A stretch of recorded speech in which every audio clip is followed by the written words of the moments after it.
The bells toll. They toll from the highest towers of Greywall Castle. They ring from the black steeple of Asphodel Cathedral. They resonate from countless bell towers, across crooked rooftops, over gargoyle-guarded bastions, and sing to the dark woods of Evermore. Their toll drowns out the roar of Iron Falls at the heart of Thallea, and summons a shuffling crowd to the Caspian's beacon.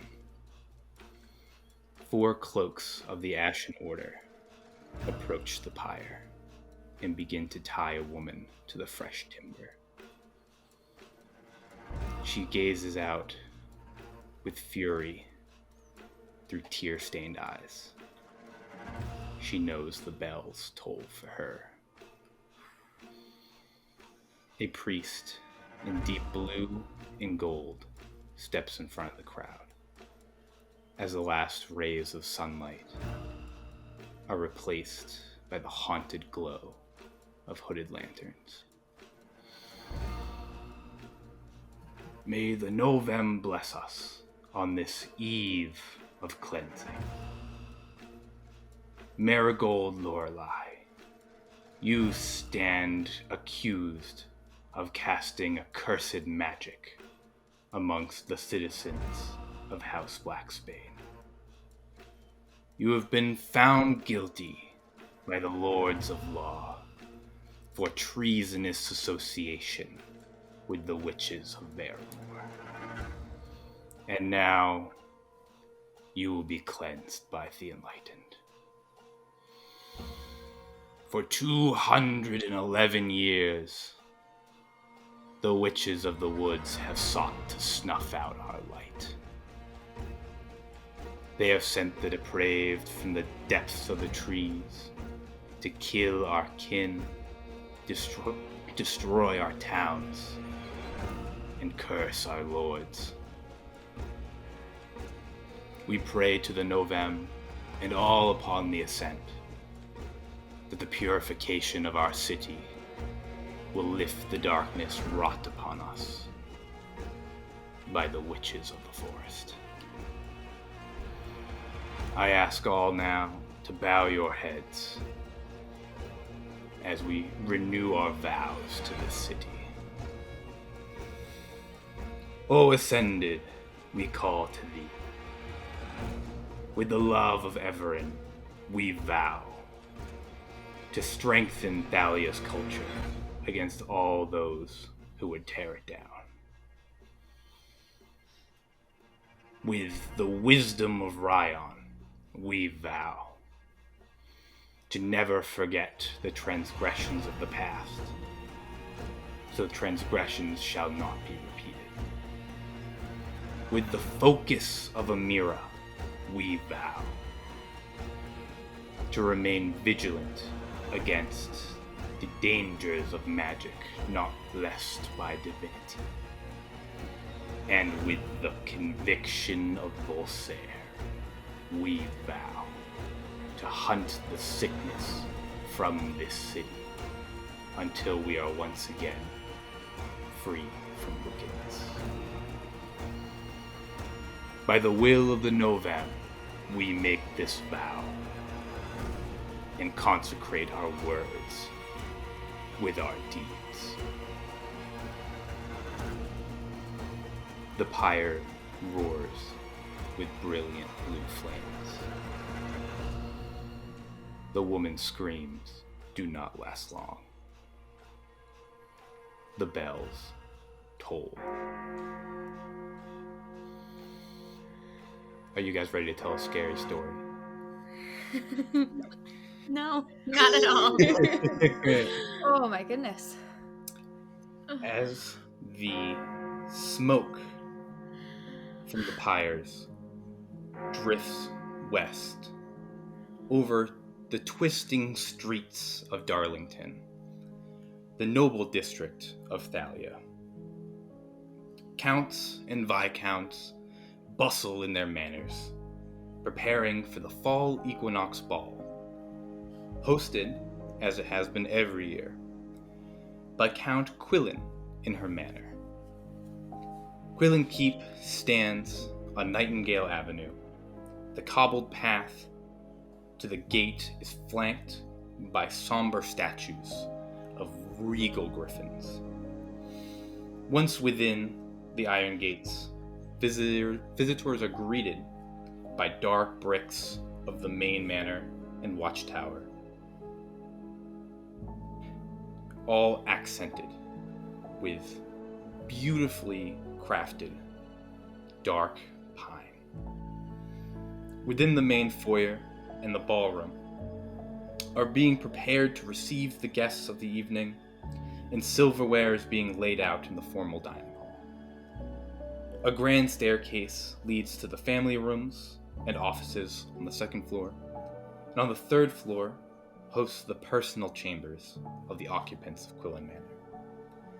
It is here that two women prepare for tonight's ball, without the knowledge that tonight begins a series of events that will lead Thallea either to its ruin or to its salvation. Aubrey, if you would like to describe your character for the campaign.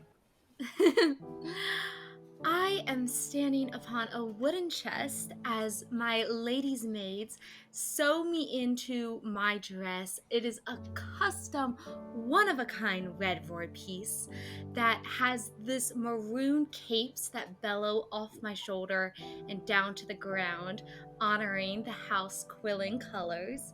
And then as it transitions down to the bottom of my gown, it goes into like a deep orange to bring about the most important ball, in my dear opinion, the Fall Equinox, hosted by us. My pink hair is braided into a crown upon my head with similar golden leaves that are also decorated down throughout the dress.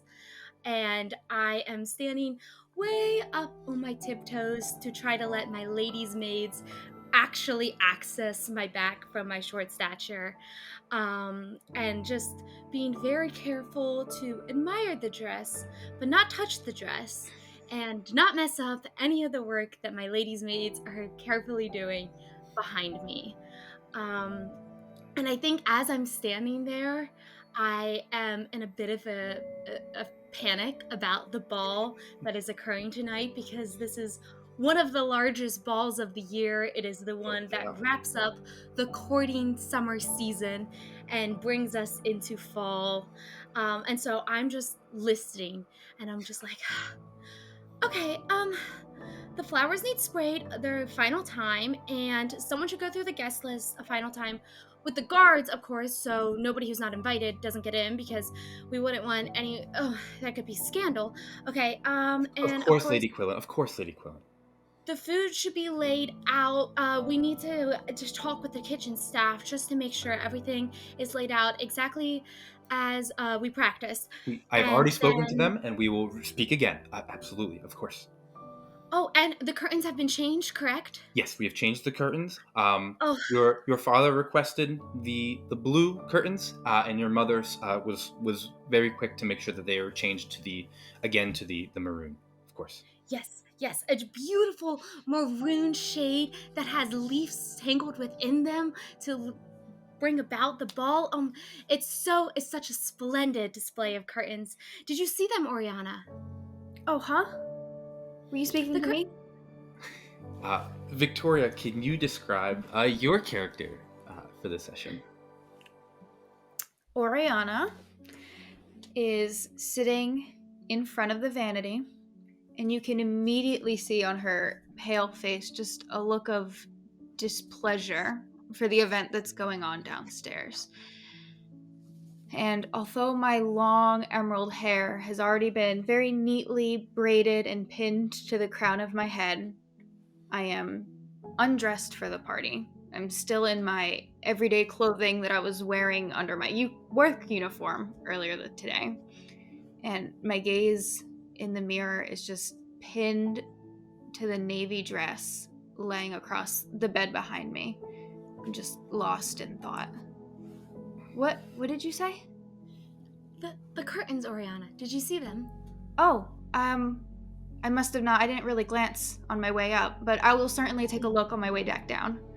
Yeah, I think they're one of the best decorations of the night. Of course, we have the flowers, which need sprayed again, but I think the element of switching out the drapes for something special for tonight only will just really add to the splendor. And going through my final list of preparations, of course, I still need to speak with Marisol once more to remind her about a few things. And the guests should be arriving soon. There's so many that are coming tonight, and of course, any minute now, the Tirvals will come. Yeah. How? Renshaw is coming tonight. They accepted your invitation. Yes, Venture and his father will be here. Of course, that makes sense. Of course they would. There's no reason for them not to accept your invitation. How will you feel about that? I mean, it's a large ball, the largest ballroom of all the counts have. Of course, like you could avoid him. I will certainly try my best, but it's been 10 weeks since I've seen him. I really don't even know how to feel about it. It's been so long. He sent me letters.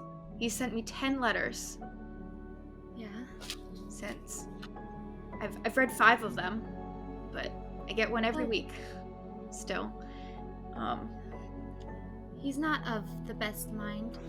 I think he's taking it a bit harder. It was just unexpected for him. He'll move on. He'll be fine. I hope so. Maybe he'll find someone tonight. Perhaps it's the last night of courting season. You too could find someone. Not. I know you're not looking for a relationship right now, but it could be fun to flirt for the evening. There'll be many of fine dressed men and women.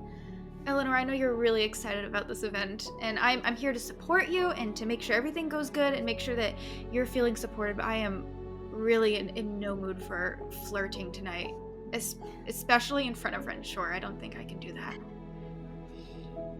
Of course. Well, you look beautiful. Oh, thanks. Your gown is gorgeous. I love the cape going down. Thank you very much. I worked so many meetings with Redwood to just get the perfect custom gown. He made it himself. Really? Oh, it's gorgeous. I hope my gown is enough. It was the only dress I had at the Guided Flame, and I didn't have a chance to stop by my mother's house to pick up any other gowns, but... No, I think it's done. I think it will suit you perfectly. Thank you. I hope so. Well, I know it's not your kind of thing, and especially after everything that happened this summer, but I hope you can find a bit of entertainment tonight. The orchestra's songs are just an absolute wonder, even if you don't dance, just to hear them. No, I know. I haven't heard orchestra in quite some time. I'm looking forward to relaxing this evening and really enjoying it. And I'll try to take it to the fullest. It'll be good. It won't be as bad as I'm making it out in my head. We'll be good. And I'll be there with you, and we'll have a good time together and have some well-needed bonding time. That I know I've been so busy lately with work, I haven't really been around. So. Oh, yeah. But I'm glad to spend the evening with you. I'm very glad to spend it with you as well. Okay, let's put a little bit more blush on first. Okay. And then I'm gonna go over and I'm gonna start just adding some finishing details to her makeup, applying with probably a bit heavier of a hand than what she or my lady's maids might have done for her ahead of time. This is just perfect. Tonight will be perfect. We will make sure it is. It is every year, Eleanor. Thank you. I've just been gone for so long. This is my first fall back from school. That is true. Mama put a lot of the weight of planning tonight upon me, which I'm so happy to accept, and do for her, of course. But it's going to be amazing. It will be amazing. Okay, well, I need to go speak with Marisol. Yes. And Othello. Gwendolyn, do you have everything here? Please help Oriana in any way she needs. I think I am ready to go. All right. Good luck down there, Eleanor. I'll be there any moment. I'll just finish getting ready, and I'll meet you downstairs in the ballroom. Of course. Take your time. No one has arrived yet. This will be splendid. And then I'm gonna scamper out of there. The two ladies' maids, Gwendolyn and Odette, are going to kind of look between Eleanor and Oriana and see if either one of you requests them to come out, or if I Oriana requests them to stay. I'll give them a motion to shoot, go help her. Eleanor needs the help. Go, attend to her. Of course, Miss Milanaris. You look beautiful, by the way.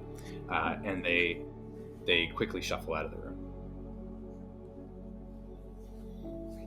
And you find yourself in the dressing room all by yourself.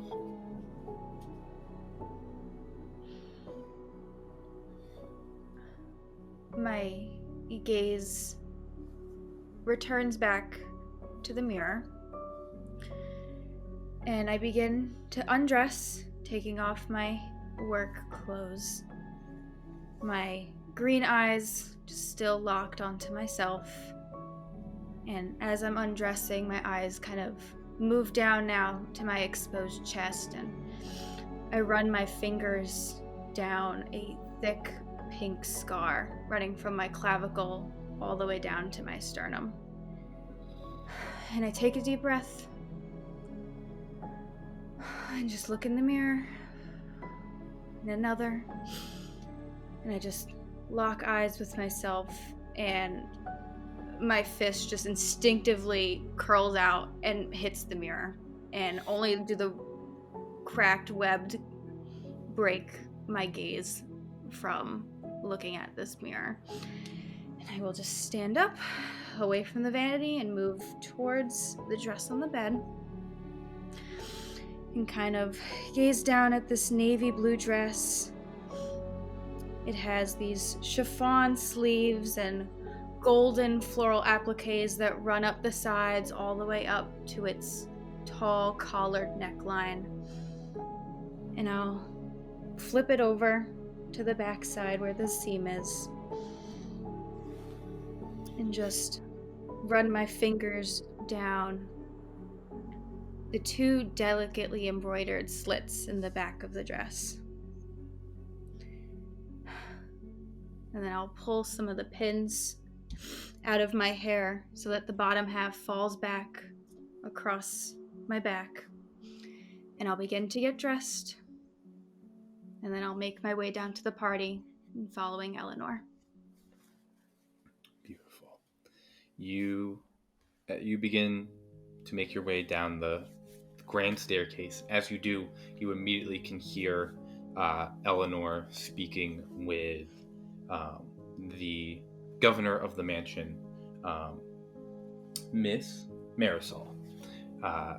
Miss Marisol is the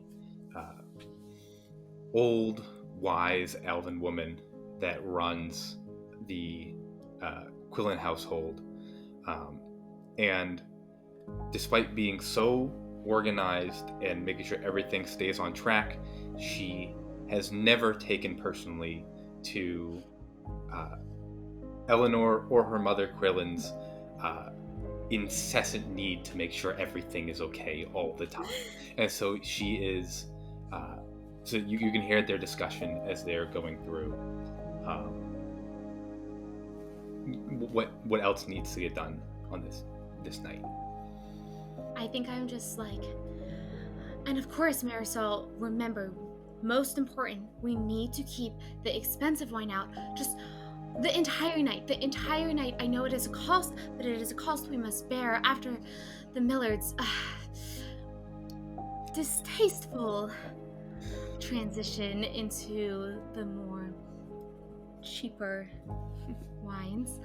Last event, we cannot afford such scandal upon ourselves, especially not on a night like tonight. Of course not.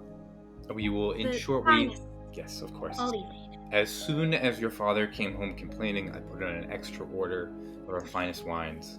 I promise we will have enough. You always do so well.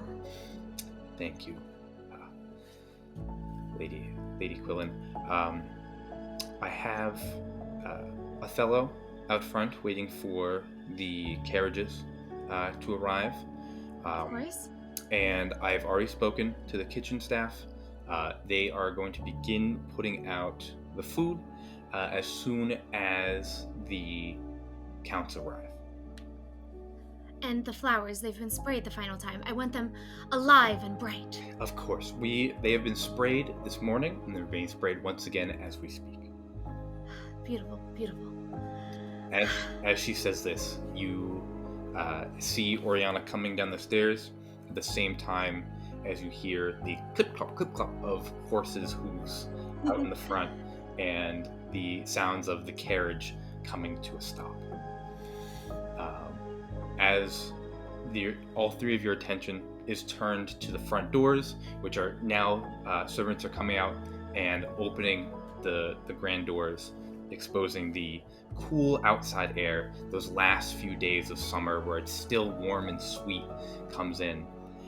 You can see the carriage arrive, and Othello gets ready. You see, this is his first announcement of the night. Takes in a nice big breath. Arriving to the celebration, honored guests, Viscount Arthist Allinson Tyrvald, and his son, Viscount Heir Renshaw Arthison Tyrvald. And as he makes this announcement, out from the carriage steps a tall human in his later years, but still still with all of his faculties, as mostly gray but a little bit peppered hair that's been cut short. He has a very fine groomed facial hair, but a strong jaw that never ceases the expression of a little bit of displeasure about what he's doing at the present moment. Steps out of the carriage with his, as always, perfect posture, steps down, gives a single nod to Othello, and begins to stride across the cobblestone walkway, his thick, bare fur cloak dragging behind him as he comes towards the manor. Next to leave the carriage, Jake, if you could describe your character.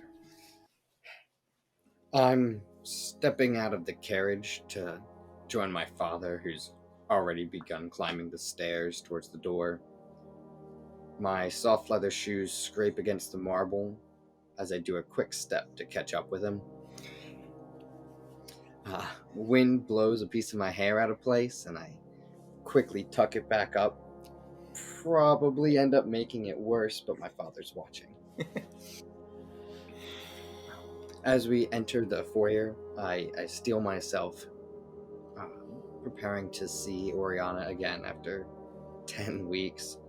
My hand just kind of absently drifts towards my chest where my necklace should be. Yeah. For sure, I need Oriana and Renshaw to make charisma saving throws. And I need Eleanor to give me an insight check. At this, as the first meeting of our three storytellers. Oh, not their first meeting, but first tonight. Reunion, yes, thank you. Okay. That's a 17 on my insight. Excellent. I rolled a 10. What a 6. You Eleanor, you clock the whole thing, and both Oriana and Renshaw can't help but lock eyes immediately. Oriana immediately skips Lord Viscount Tyrvald as he comes in. Her gaze immediately goes past, and Renshaw goes clean past all the servants and locks eyes directly with Oriana. And Eleanor, you clock that immediately. And Arthas strides in, leans down a little bit to shake, to reach out for Eleanor's hand.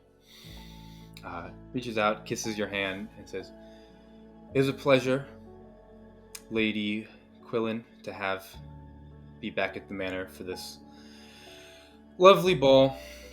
Where is your mother? I need to speak with her." Of course, Viscount. In the ballroom. Excellent, thank you. Turns on a heel and begins to stride immediately towards the ballroom. Renshaw, it's so good to see you. I'm so glad you could come. And I'm going to quickly walk, almost positioning myself between them, sensing this uncomfortability. Yes. Well, thank you for inviting us. Naturally. Would you like to see the ballroom? We got new drapes and everything. Yeah. Eleanor is very excited about her drapes. I'm sure. Let's go to the ballroom. And I could really use a drink. Do they have the drinks out yet? I will ensure it. Please. And I'm going to start taking them into the ballroom, and almost like a tour guide, even though Oriana was already in it, like very pointedly directing the conversation to features around the ballroom they've all been in. Yeah. I am tight on Eleanor's heels. I am right there behind her, right next to her. You enter the ballroom. The ballroom is just being completed in, again, gorgeous fall decorations. Absolutely extravagant. The amount of wealth and beauty that's been put into this room is unimaginable, and is completely decorated for the Fall Equinox Ball. The bards and the band is beginning to tune their instruments and get ready for the evening. You see Florian Quillen, Count of the Quillen House, is chatting with Viscount Tyrvald. He is standing there with his arms crossed, kind of just looking at the room, waiting for Florian to be finished, as she's going on, going, "Oh my god, is the room not the most beautiful thing that you have seen all year, Arthas? I don't know how you have such a sour expression during such a wonderful event." And you see he's just kind of nodding and is just going through the motions, and she rolls her eyes at him, and sees the three of you enter the room, and she quickly comes walking over. She is already all dressed up in her gown, similar colors, that deep maroon, except hers goes from a maroon to like an orange all the way down to like a bright yellow at the base. It's almost like a mix between like those fall colors, but also could be like a phoenix almost, as how vibrant it is. And she strides out and she's, "Oh my goodness, it is so nice to see the three of you. It's been all summer since I've seen the three of you together." Yes, isn't it so great that I could have my two bestest friends with me tonight? It is wonderful. Renshaw, if I see you making as many frowns as your father tonight, I will personally be sending you more wine. Well, I would not refuse the wine, but believe me, Lady Florian, it's not my nature to be like my father.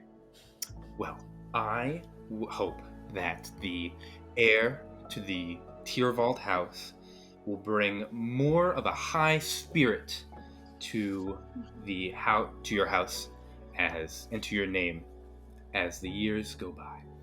And she goes, and of course, Miss Lunaris, you look absolutely beautiful. Your dress thank you. is as pretty as it's ever been. Thank you. And It I is mean that with, no comparison to yours. You will Ah. outshine everybody here tonight. well, I must. I'm the host of the ball. Of It's course. the red vor. The custom red vor is just. And she's gonna do like a full twirl for you and let it show off the whole thing. Thank you. And You look so beautiful, Mama. thank you so much, Eleanor. And she's gonna pull you just a little bit to the side and just be. Remember, we have to make sure everything goes perfectly tonight. Of This course. this ball is our time to show how our influence and our power, even in these hard times of war. And we will. Tonight must go flawlessly. I've already spoken with Marisol, and she is going to be passing the words. My ladies' maids are on top of it, checking in with the kitchen staff. You know how the kitchen staff can be. Of course, I know. they always mean so well, but, the kitchen No. staff, they focus more on the taste of the foods and not the presentation of Just the gonna food. lean But, in. they need to Breathe. understand that Breathe, Eleanor. When you say breathe the first time, Lady Florian goes. Well, I'll step back again. You're right. it will be absolutely splendid. If the two of you could just help out, I know the ball goes beautifully every year, and I know you think everything is so beautiful, but of course this is Eleanor's first fall equinox after coming back from Scrollspire. This is the time where people are looking to see how she has grown from a child to a woman, from an heir to a count-to-be. It's a very important ball. Our reputation, more importantly, your reputation, is as good as tonight is. But all we're going to need to do is breathe. It's going to be fine. Have you seen your father? I think I have. I will go attend to him immediately. Make sure that the staff knows that any of his suggestions are to be heard and not seen. Of course. Excellent. Perfect. Wonderful. I am going to go attend to the business of your lovely father, looking at Renshaw. And she goes, we've had so many meetings today. One more, and then we're done for the night. And then it's simply a celebration. Excellent. And she motions to Viscount Tyrval, who turns again on a heel and begins to stroll past, takes a quick stop at the three of you. You watch his eyes look Renshaw up and down once, with no change in his kind of sour expression, and then his eyes shift between Renshaw and Oriana and kind of squint before moving on. Well, with any luck, we won't be seeing him again tonight. I hope so. I must attend to my father. I will be right back. And then I'm going to go off and probably to his studies, wherever I think that he might be. Yeah, you're able to go up and find him pretty quick. A drink. So- Let's go get a drink. Yeah. Mm-hmm. I need a drink. Are the drinks out? They will be out for you. The awkward silence is fortunately broken up quickly as the announcement of viscounts and counts begin to file in from Othello. The wonderful guests of the ball, as have been invited, the counts, Count Family Caldwell has arrived, Count Family Atwood, Count Family Holland, the Millards, the Fairchilds, the Roses, the Warwicks, the Bentleys, the Stoneworths, the Redvors show up in beautiful, extravagant clothing as always. And the Counts also come in, the Merwoods, the Lockwards, the Oakeners, the Kimbridges, the Adaires, all begin to file in, as well as representing the Enlightened. The Lunaris family already has their representative, as Alistair Lunaris respectfully declined, as he is out of the city in the capital of Calador on official business. But the Scion family of the Anthara have arrived, as well as the Scion family of Solasti arrive.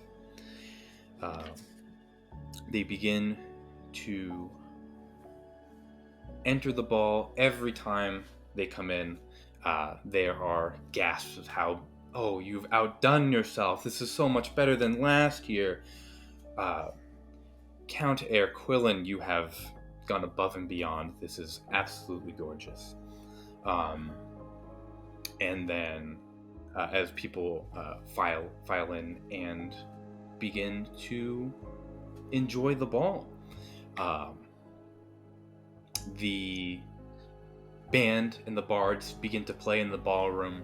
The more romantic of the couples immediately take their either their spouses, or of some of the newly engaged couples begin to dance in the ballroom floor. And as all these people begin to file in, the wine is served and the hors d'oeuvres are passed throughout the party. You really do look nice, Oriana. Thank you. And you look quite handsome yourself, as always.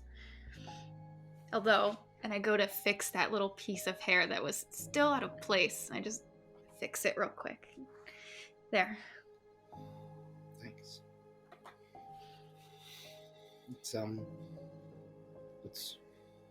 I wrote you letters. I've read your letters.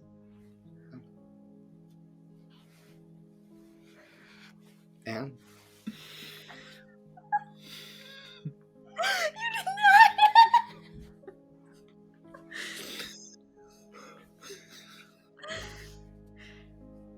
I've been extremely busy, as you know, with my new job. Right, I started out at the Ashen Order, and, training is really vigorous, trying to catch up with everybody, and very long days and very long shifts, and I'm still just trying to get the hang of it. And work's kind of taken over right now. Right, of course. You'd have no time to stop by the atrium. No, I haven't been there in quite some time. Yeah, I'm aware. Well, how have you been? I know you recently taken up being the heir of your family. Like, how's that been? It's been, fine. Meetings with father and all kinds of interesting people to meet with. All his investments. And I know you weren't very excited about it before, but is it starting to get exciting? I could certainly see the appeal.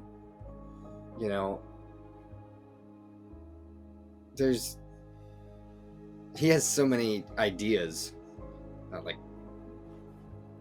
quick schemes. It could be fun to play the numbers game. Before you know it, you'll be throwing big balls just like Eleanor. Well, hopefully.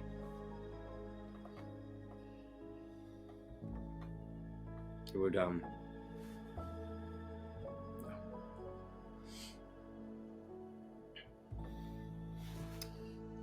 Just as you shake that off, a body comes brushing by and scoops a hand underneath the crook Renshore's arm and loudly says to the room, "Of course you may have this dance, Lord Tyrvald," and pulls Renshore towards the center of the ballroom.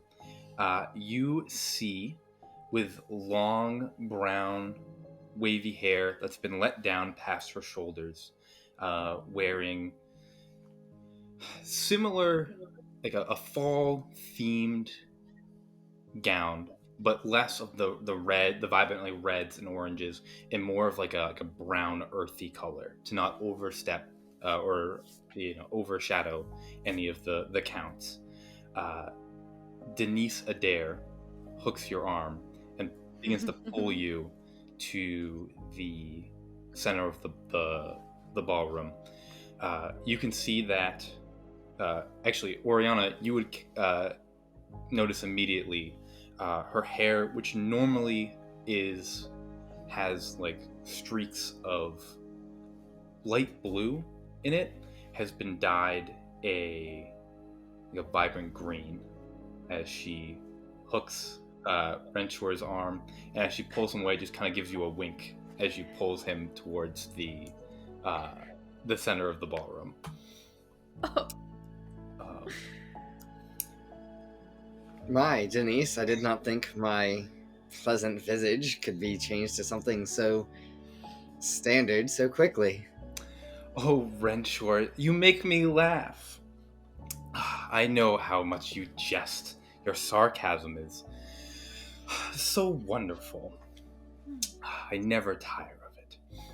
And she begins to like pull you into almost like a waltz on the floor. And she goes, "How has your last few weeks been, Renshore? Any news from the Viscount heir of the Tyrvald family?" No news you haven't heard. Hmm. And how about you? Your hair? I see you have done something different. Oh, I'm so glad you noticed. Speaking of news, we just got word from the battlefield. My younger brother, Mateo, of course you remember Mateo. He's doing so good out there. You would be so proud if you heard the stories. Once he comes home victorious, the Pristine will surely grant us some land in the south. Probably land taken from House Moss. Do you know how wonderful it would be to move away from this dreaded city? That would be fantastic. You should go now. Oh, Renshore, I never tire of your wit. And she is going to twirl away from you and walk out into the ball. Am I just left in the middle? Yeah, she just leaves you just dead in the middle. Okay. That bitch. I'll just leave. Her disembarkment is very graceful, but it leaves you just like standing in the middle of the ball, where you like have to just walk off. That bitch Denise. Okay. I will go over to the snacks because I am hungry and would like a food. Of course. Eleanor, you are able to make your way through the party.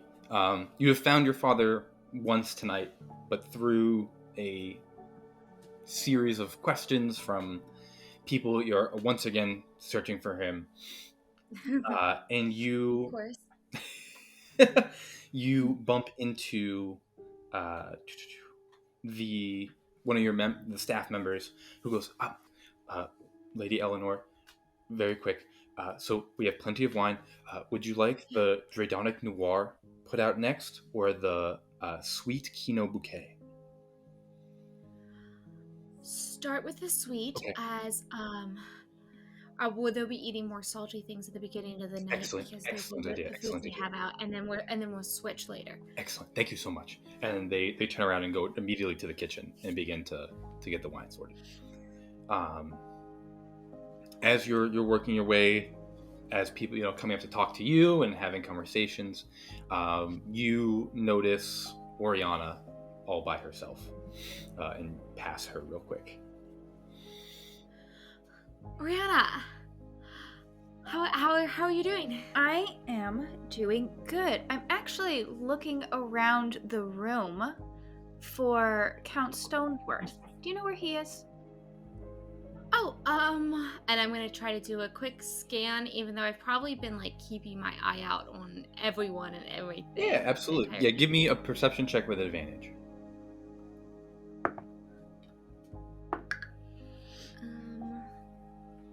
That is quick math 23. Ooh, you don't see him because he's not in this room, but you can hear him from the other room. He is a boisterous dwarven, half dwarf, half human, and he is.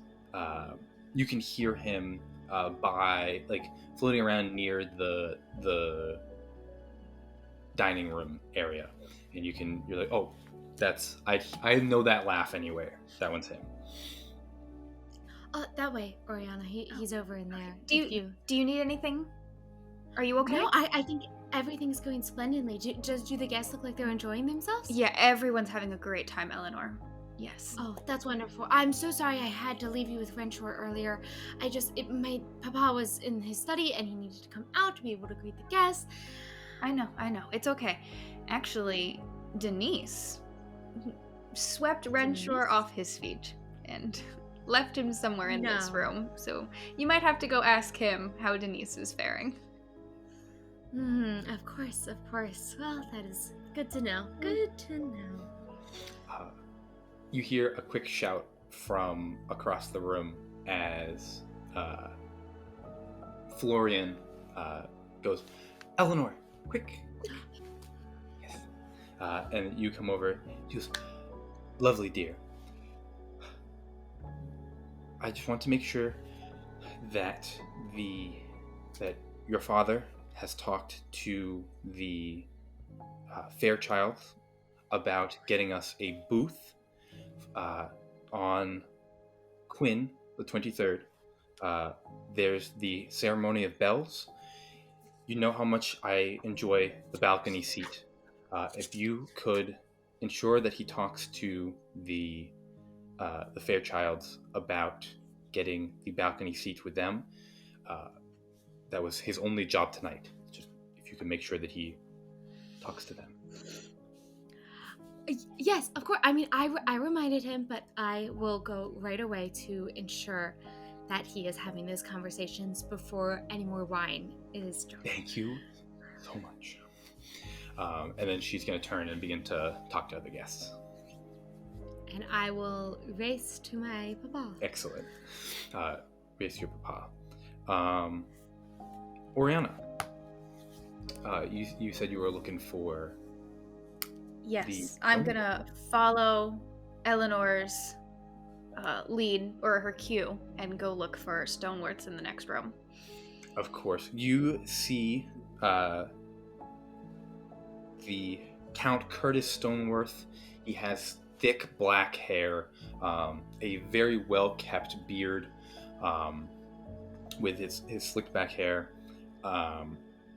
He's standing there, very well-built, with his orcish wife standing next to him, which in other parts of Ethereum wouldn't be anything crazy, but there are not many orcs this far north, especially in Calidor. So it's she's one of the only orcs in nobility and a handful in the city, and so she stands out like in this setting. But you see he's standing next to his wife, and they are chatting to some of the Viscounts about their newborn triplets and the craziness with dealing with these three babies.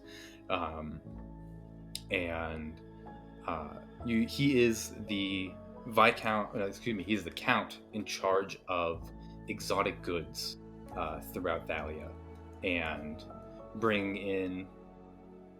getting the exports and imports for things that most standard stores cannot mostly or both between their inability to acquire it because of their status, but also because it's so impractical for them to stock such a rare item.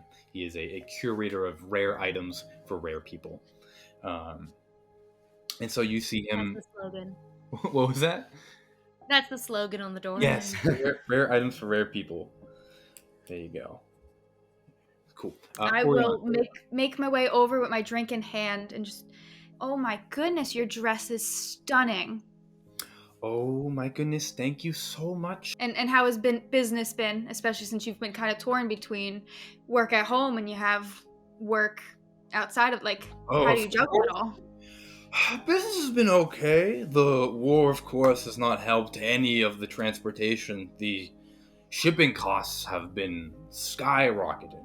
And it's so hard to just make customers understand that, yes, the price of an object does not go up, but if the shipping is more difficult, the shipping goes up. You have to pay more sailors, you have to pay for guards on the road, and so now the cost of the item increases because the transport is more difficult. Yeah, and you deal in, like, exotic things, right? Like, so not even normal trade. Yes, of course, things that are hard to find. Usually I like to go and discuss these trades myself, but I've had to do it through emissaries due to being so difficult to come and go from the city. Have you had any new shipments lately of anything that might be of interest for, like, the Ashen Order? Any special equipment or weapons of some sort? Me and my comrades are always looking for something new. Of course. Give me a persuasion check. And he's pretty amicable. He'll tell you things. I just want to know how much info you can get. Yeah. A 10. A 10. He goes, no, nothing that the Ashen Order would need to be concerned about. The most of the rare goods we bring in are either relics of the Ascended, so they are, of course, of divine magic, and any of the runic relics that we bring are requested and vetted by the Ashen Order and still maintain the law of a rune, an artifact, but not a spell casting focus or anything of the sort. No, I can't think of anything of any shipment. Okay. Well, I'm sure it must be hard with security, with all of those items coming in and out. Do things ever go missing? I mean, like, do you have, like, people ever, like, trying to steal from you? Is that, like, an issue that your company has? Like, maybe it's something we can help you out with. Give me a charisma check.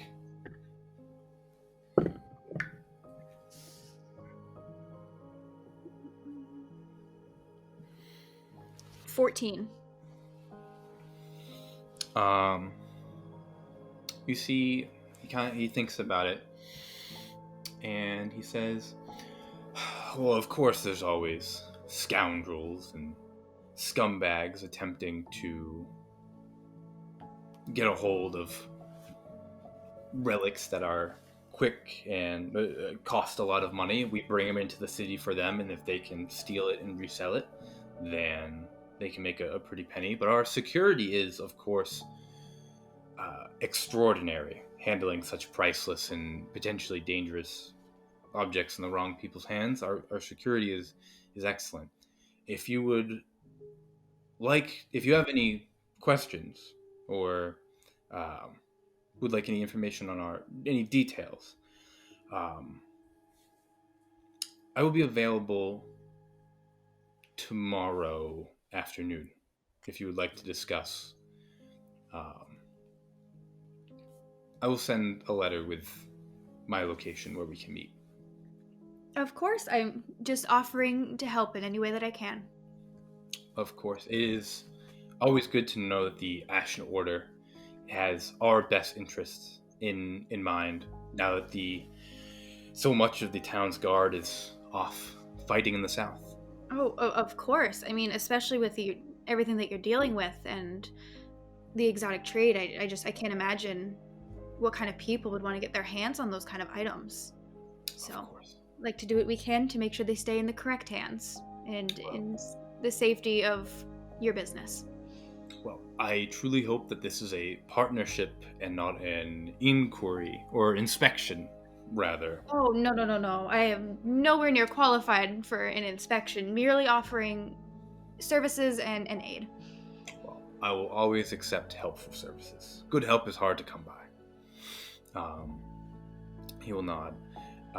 And he's going to say, unless there's anything else, I have a quick conversation I must have with Count Caldwell, if you would please excuse me.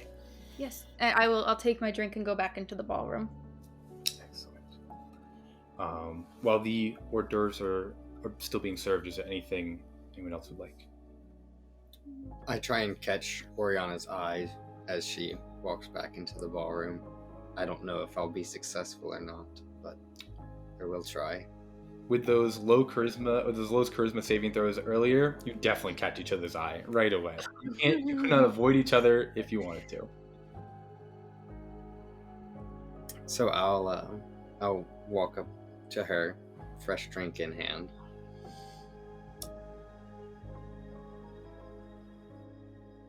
I thought this would be easier. Dealing with all of these people in the party? I know, there's so many people here. I mean, it's hard to keep up with everyone and chat and keep up social standards. Right, yeah. There's lots of people here. Yeah, it's a little overwhelming. I can't wait to just get the stuffy dress off and just go back to my night routine. Sorry, I got distracted when you said dress off. Just kind of smack his shoulder a little bit. That's so bad. That's fun. We'll play.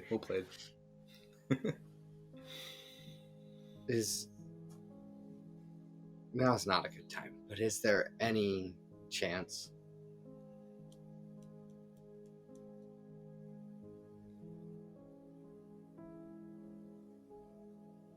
Any chance for what? Well, 10 weeks ago, you'd said that you just needed time, space.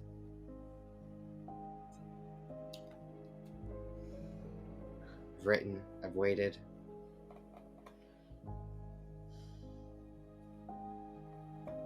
Sure, Never mind. I mean, I don't know.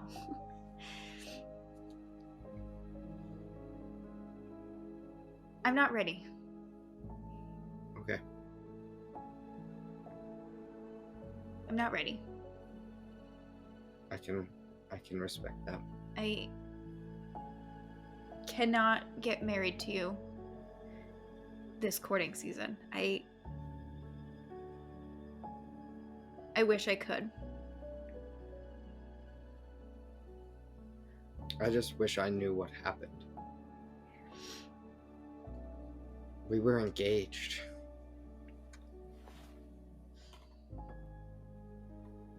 I told you, Renshaw, that I wasn't feeling myself. That I'm still trying to figure out who I am right now. You know, I'm not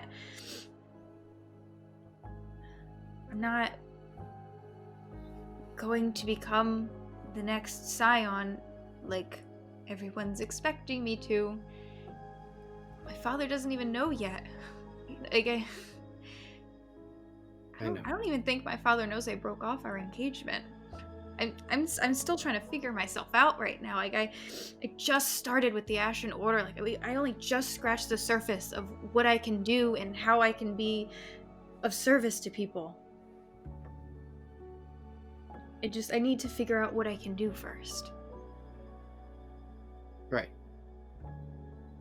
You gotta figure you out.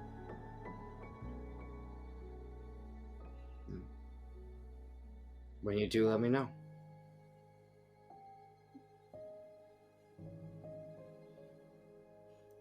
Oriana, Renshaw! Oh my gosh, it's so good to see you guys both here together.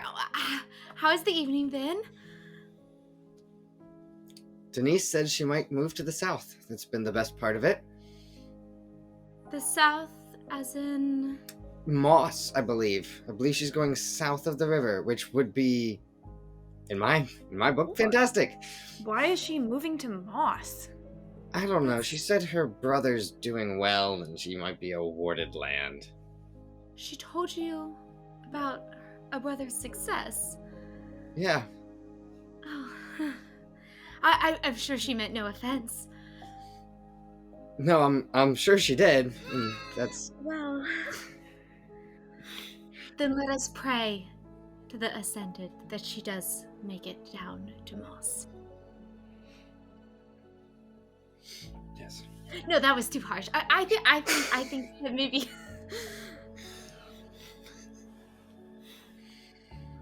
I don't know. I feel like anything she gets, she's got coming. Did you see her hair? It looks terrible.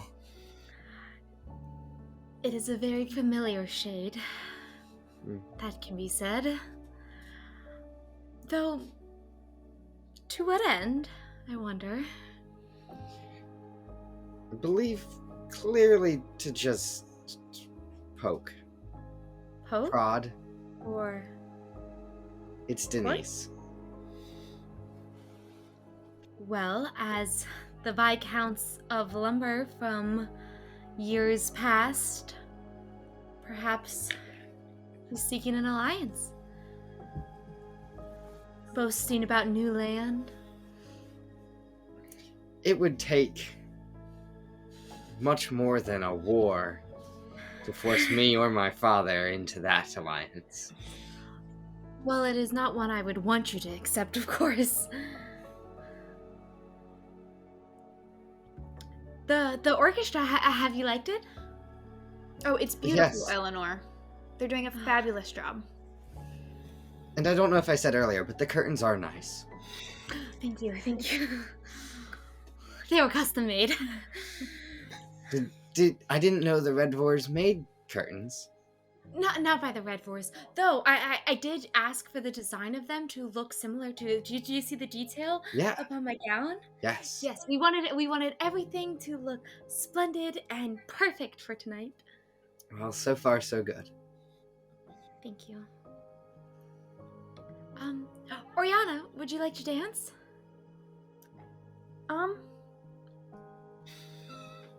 Never. Oh, it's okay. I think a servant's calling me, and I'm gonna run away. And I am just kind of gonna take my drink and walk away too, as Eleanor is walking away, and go back into the crowd. And look for...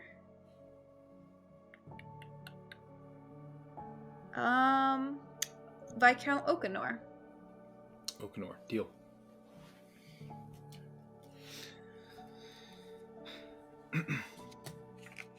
As the two of you disperse and kind of leave Renshaw with his wine standing in the ballroom, once again by yourself, we are going to take a quick break and get ready for, get ourselves ready and be back in the Equinox Ball. Welcome to the world of Ethereum. A world that was built around a cataclysmic event known as the Convergence, when the realms began to converge with one another and destroy the mortal realm. A group of 9 heroes known as the Novems stopped the force and ascended into godhood. As society rebuilt, the year was reset to 0 and a universal calendar was formed around the destruction of the old world. New gods, known as the Ascended, walked among the mortals of the realm, interacting with them and shaping the birth of a new society, starting with the ancient cities that survived, as well as assisting in the construction of new cities. Their involvement left behind evidence of their greatness and power. These cities are now considered touched cities and are epicenters for religion. Yet the new gods' might and aura was too great for this realm. The gods withdrew, allowing mortals to govern their own destinies and reach ascension as well. However, they still watch over and protect from the ascent. The Ascended brought new magic to the world, ascension magic, that was formed from the convergence. This is the well of magic that fuels the gods and then can be gifted or cursed to other mortals. However, the world of Aetherian was already familiar with magic, as some are born with archaic magic, originating from the natural chaos within the realms and embedded within the ley lines. Over time, Aetherians honed a third magic through the manipulation of runes onto the natural resource of siphons found deep within Aetherian. This runic magic is wielded and imbued into artifacts by anyone who is armed with a spheric focus and willing to learn its language. Aetherian's people feature all manner of races and culture intertwined with each other across the land. People were forced to come together after the destruction of their homes to rebuild anew. Our world is full of stories and adventure, of comedy and of tragedy. So, please join us at the inn for a tale or two, and welcome to Aetherian.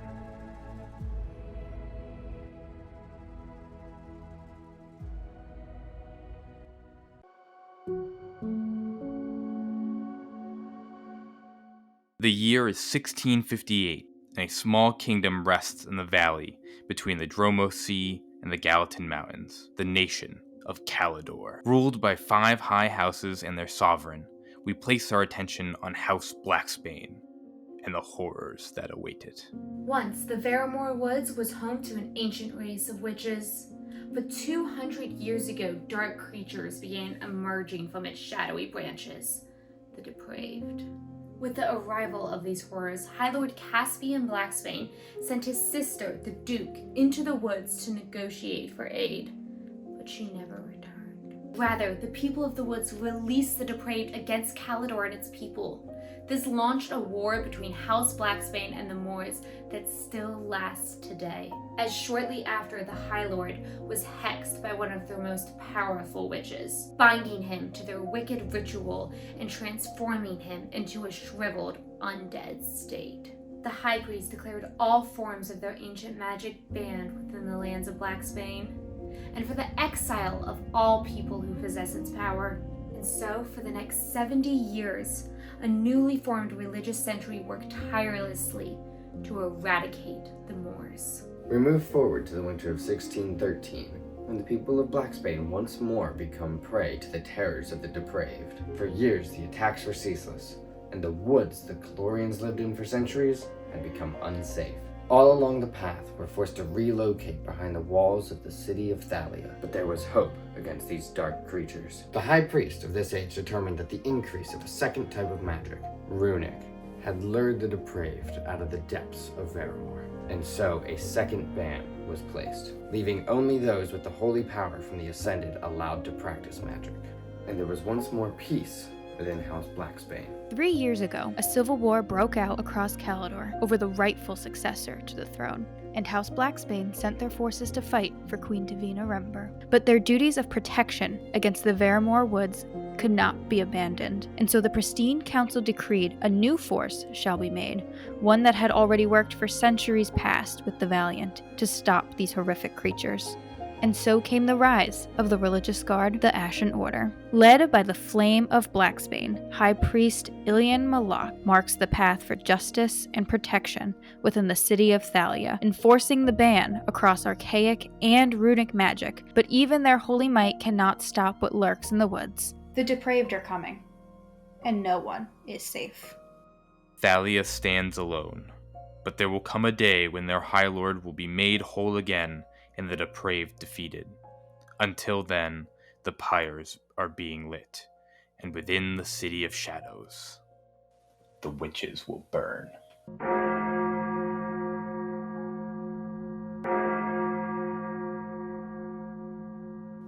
Back in the Quillen Manor, with the Equinox Ball at full swing, we return to our 3 storytellers: Eleanor Quillen, the Count Heir, Oriana Lunaris of the Ashen Order, and Viscount Heir Tyrvald Renshaw, enjoying as much as they can the festivities of Equinox Ball. Oriana, you are moving through the crowd, and you find Viscount Rickard Okenor. He's a short gnome with like well-kept hair, close shave, and he is currently showing off his fiancée, the Juliet Ketters, as they were just previously announced their engagement over the past courting season, and is bringing her around the Quillen Manor, and you approach the two of them. I'm gonna kind of play the same game I played with the Stoneworts and go up to Lady Ketters first and be like, "Oh my goodness, your dress is beautiful this evening."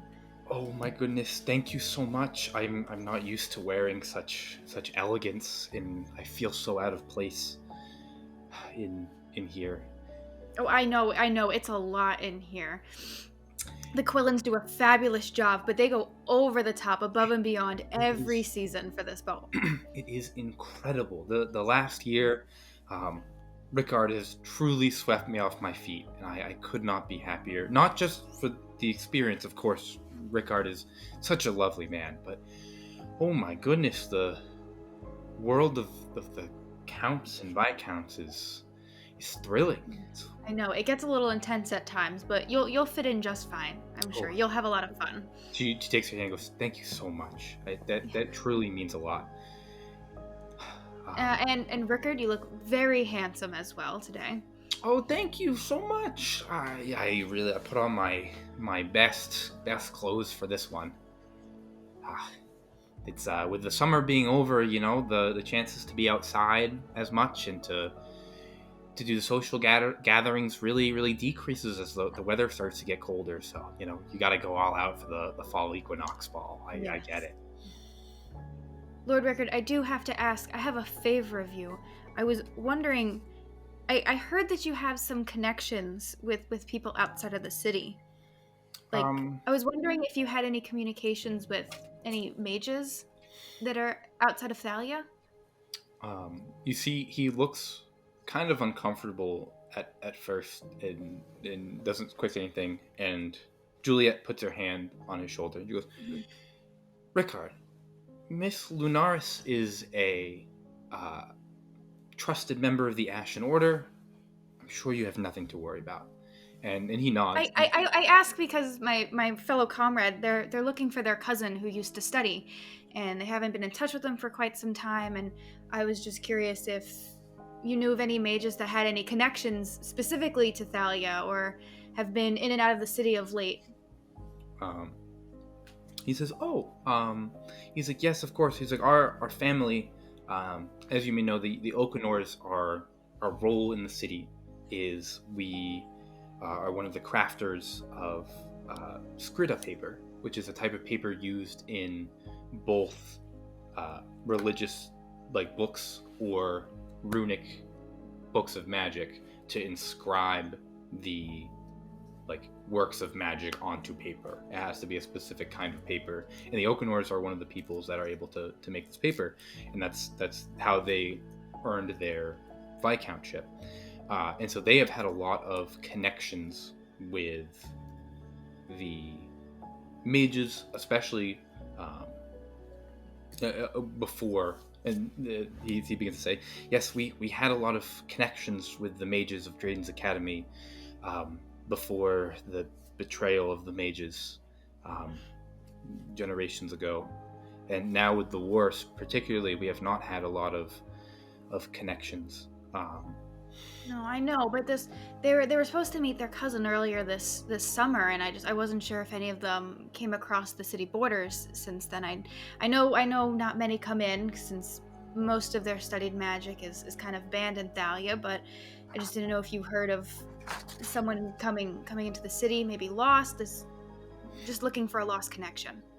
I'm truly sorry. I have not heard. You said that they study. They're mages of. Is the person? What was the connection that they had looking for the person? One of my comrades in the Ashen Order, one of their long family members, studied and is a mage. Oh. But they haven't had any communication with them in quite some time, really, since the war, and they were expecting them to come back this summer, and they were never able to make that connection or never came back to the city. So I was hoping maybe they did come back to the city, you would know about it if they came across. Well, if any new mages have entered our borders. Unfortunately, the city is very strict with the mages coming in, especially now that the war has started. I know. I have not heard of any of the people my family used to be close to entering the city. I do know that my beautiful fiance is one of the librarians, and so she'll, if you're okay with it, and Juliet goes, "Of course, I will keep an eye on the library in case, if they are a mage, they are someone who enjoys books and of reading and of knowledge. And so, if you are able to get me this person's name, I will keep an eye out for them, of course." Yes, please. And please, if you hear of anything, of any people coming, send me a message. I'm sure my comrade would greatly appreciate it and would do anything in your favor to just become in contact with them again. That would be wonderful. Excellent. As you're having this conversation, you can tell with your passive insight that Rickard is not being completely truthful.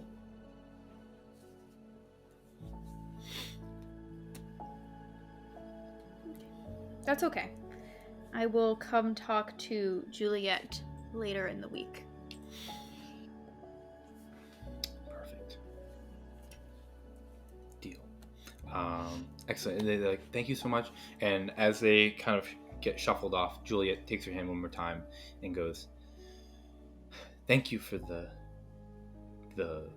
having confidence in me. Yeah, I feel so out of place, especially at balls like this. It's nice to have somebody, think highly of you, and so and treat you as an equal." Of course. Rickard does an excellent job at treating me as an equal, but some of especially the counts look down on even the viscounts, let alone a librarian fiance of a viscount.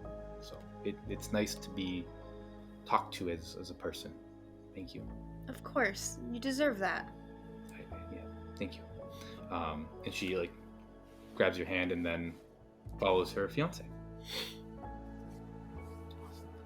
We move across the ball. Actually, I'm sorry. Is there anything else Oriana would like to do? I don't want to cut you off. No, I am all set. Perfect. We move across the ball to Eleanor as you find Kier, your father, Kier Quillen, chatting up the Millard family. Count Tabitha and Killian Millard are the newest married counts. You all attended their wedding this past summer, and he's chatting to them with some, he's talking about some plans about restaurants in the future, and you hear him saying, "Yeah, as the winter comes, I cannot stand the cold that comes here. We're just so stupidly far north in this city. It's the winter's sickening. The weather is poor. We're stuck inside for months on end, and on top of that, the food that is in season during the winter is truly terrible. I'm sure that even tonight there will be what is the one? And then you see a plate of hors d'oeuvres kind of pass by, and it goes, the seasoned scallops. I cannot.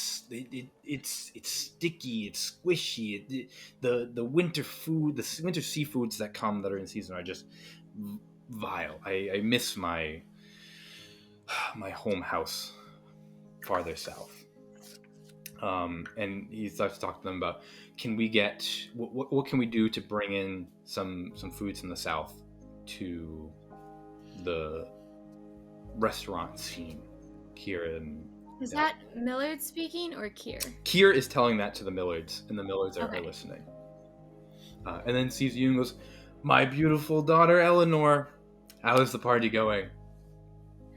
It is splendid, Papa, of course. And how are you finding yourself? Count Millard? I am so good. Thank you for asking. Again, thank you so much for the wedding present. It was truly lovely. We could not have asked for anything nicer. We greatly appreciate it. And on top of the present, wonderful, um, the wonderful story written on the wedding in the town newspaper was Yes, of course. more than flattering. Thank you so much. I'm glad we found it in your favor. Oh, it was truly wonderful. And it was wonderful. Thank you so much. Well, if you don't mind, I'd love to steal my Papa just for a moment. Yes, of course, daughter. What can I do on this wonderful night? Actually, before you say that, one more bottle of wine, please. Thank you. And then he's going to take the bottle. He's going to top off his glass and then hand it back. Thank you so much. Yes. At the Fairchilds, you've spoken to them, correct? Fairchild. I think I saw them in passing. There was something to secure our about the seat. Was it about the hearth? Was it?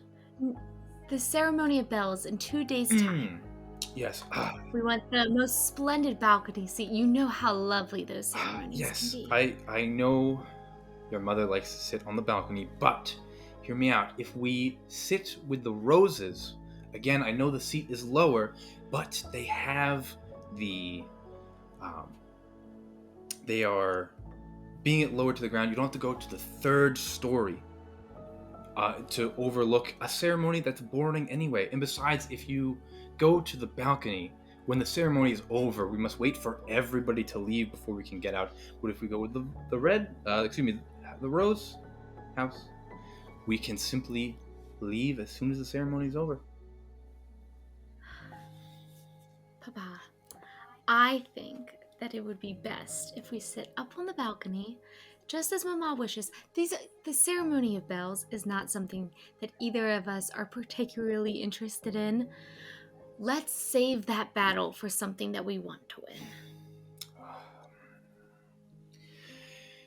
You're right. Pick your battles. You're absolutely right, honey. I will go talk to the Fairchilds now. Easy take a swig of wine, and he says, but when the pavilion next to Lotus Square fills up with people and your mother starts complaining, I don't want to hear any of it. And he is going to turn and begin to walk away before stopping and say, before you go, I had a I had a letter for the Stoneworths that I was supposed to give to them. I, of course, left it in your mother's study. If you could, of course, go and get that. Yes, I will go get Excellent. Thank you. I tried to get it earlier, and the study is locked, so you may need to talk to your mother. But if you could not tell her that it's for the letter from me to the Stoneworths, that would be truly excellent. And in turn, we'll make sure that we are on the balcony for the ceremony of bells. You have a deal. Excellent. Hey, a shrewd businesswoman as always. I don't want to catch you near any of that nasty seafood. You know me too well. And he's going to take your hand, kiss your hand, and move back into the party.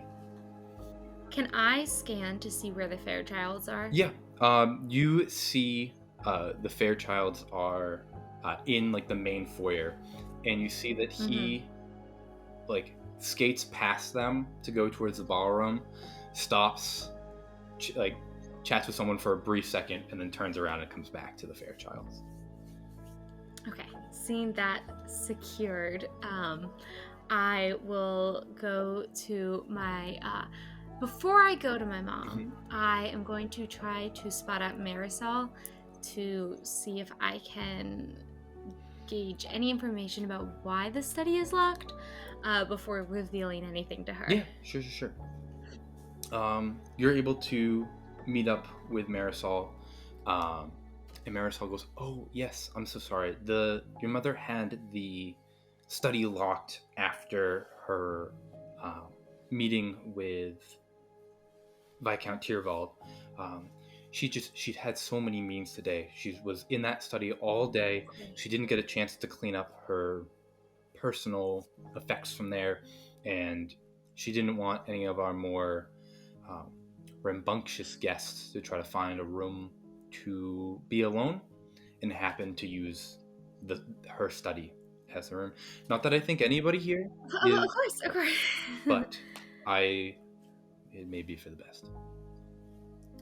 Okay, thank you. Of course. And if I left something in there. Oh yes. Oh my goodness. She pats herself. I believe your mother still has the keys to study. Yes. I'm sure she will I will appreciate having speak them with her. off of her person, and be able to dance freely on the ball without jingling like a set of bells. Oh, and can you please go speak to some of the guards over there? I saw that it seemed like they were not paying the utmost attention. Again, I understand how important tonight is. We will have they know fully to keep order and discipline without making a scene. Thank you.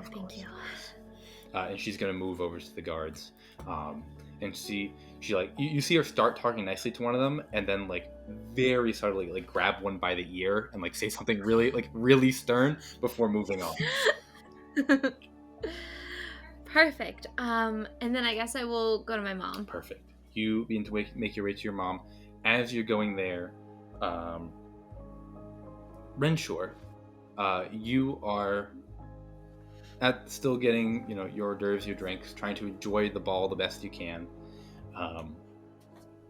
You see a kind of worried and confused Othello walking around the party, still being respectful, not like getting in the middle of everything, until he spots you and then hustles towards you.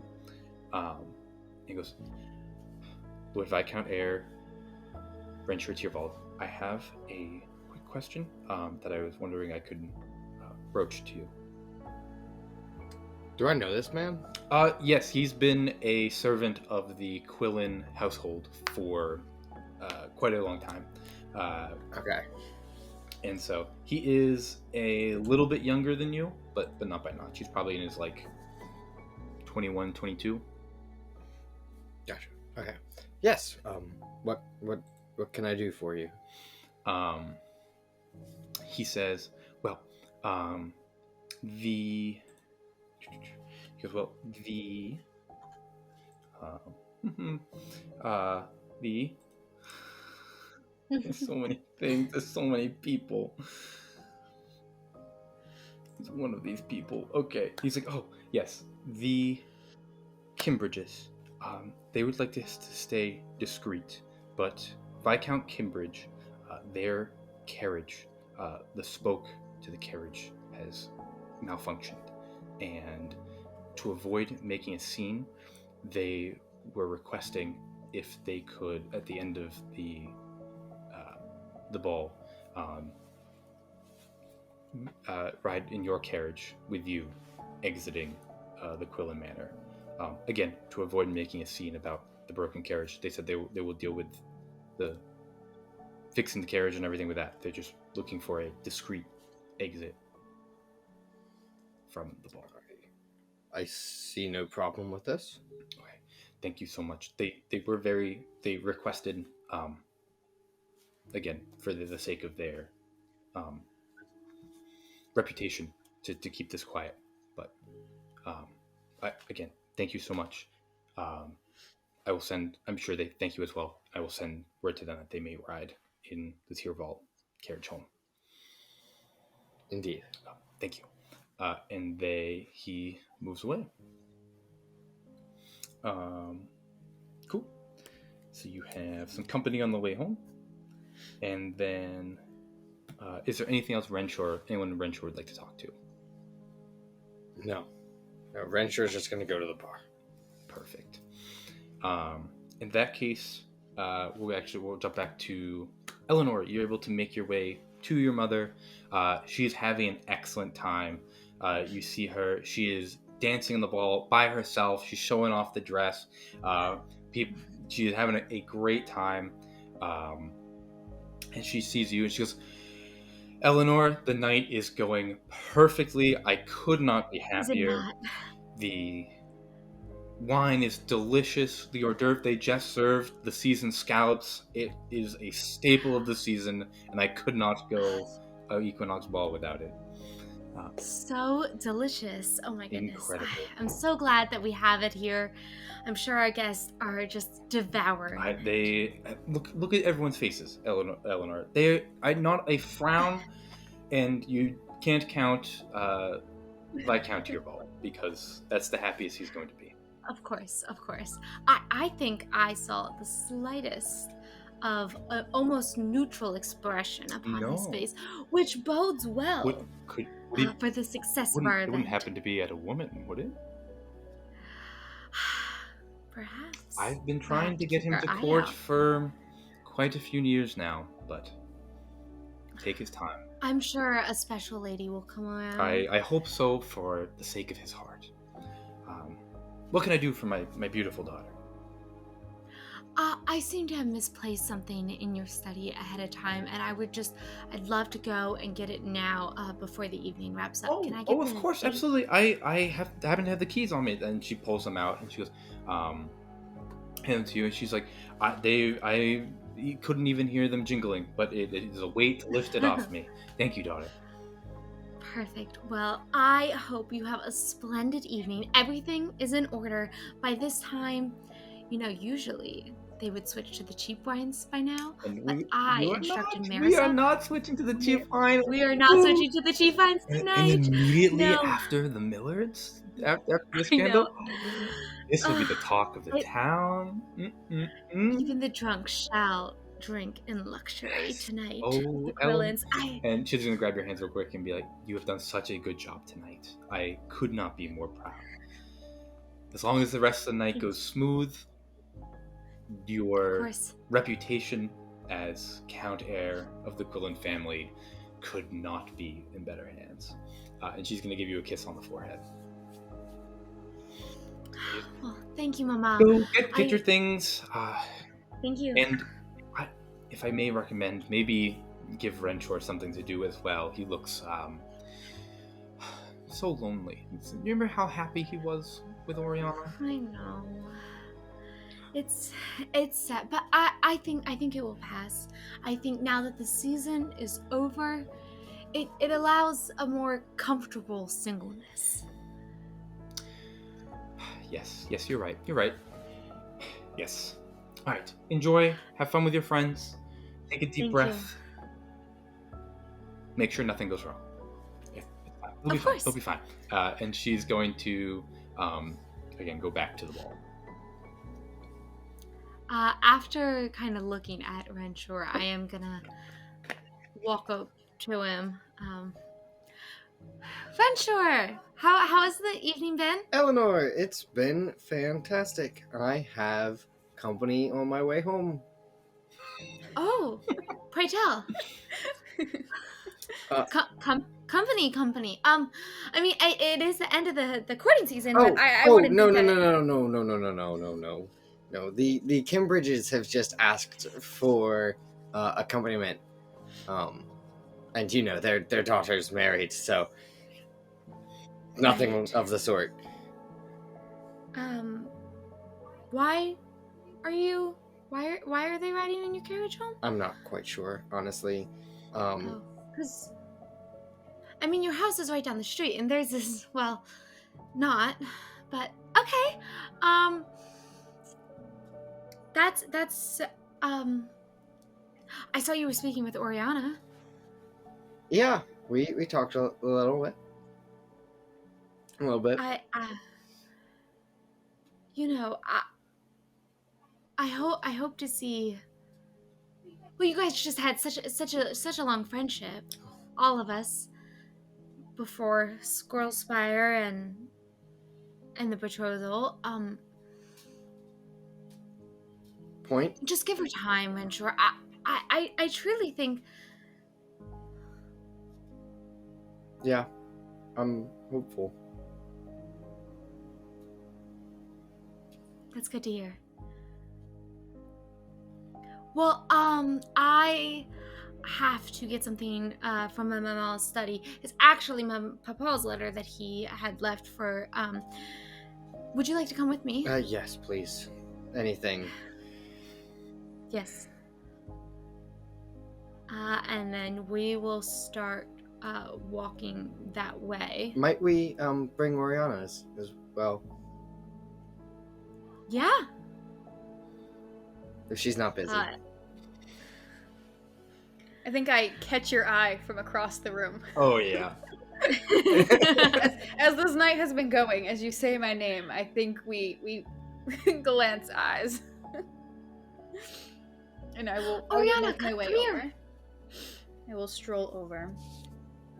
Where are you guys headed off to? It seems like you guys were leaving.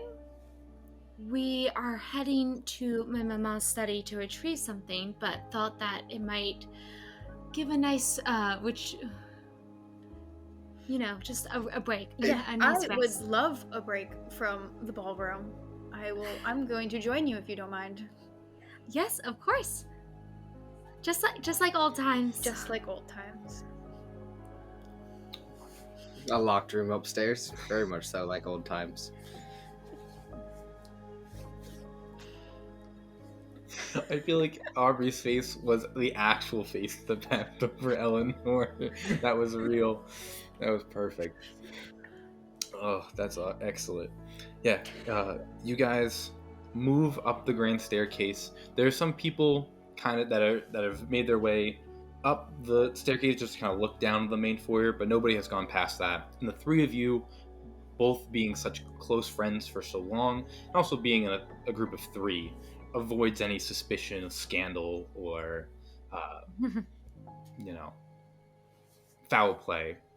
That it's, three people. So you guys move along the hallways of the second floor. And as you approach the office, the study of Florian Quillen,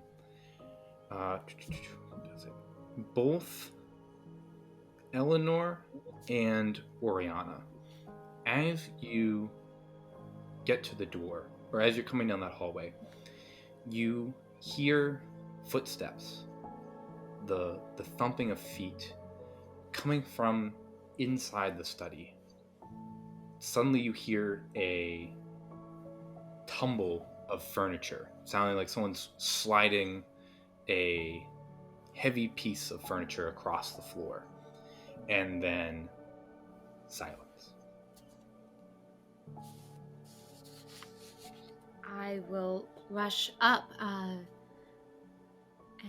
try for the door. Yeah, the door is still locked, but you do have the key.